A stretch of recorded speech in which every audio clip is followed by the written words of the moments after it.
একটা সংখ্যা লিখলাম 4 9 2 3 5 7 1 4। এই যে একটা সংখ্যা, এই সংখ্যাটাকে 11 দিয়ে ভাগ যায় কি যাবে না সেটা বোঝার একটা সহজ পদ্ধতি আছে।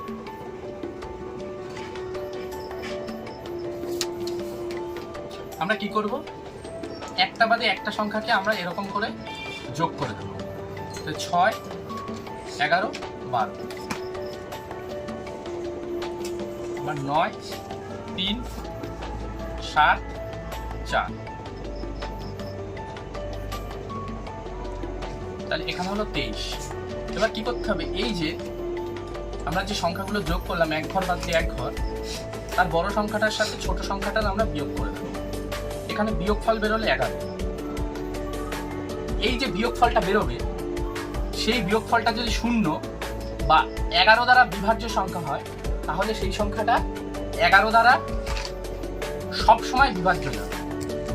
এটাই 11 দ্বারা বিভাজ্যতার সবচেয়ে সহজ একটা নিয়ম।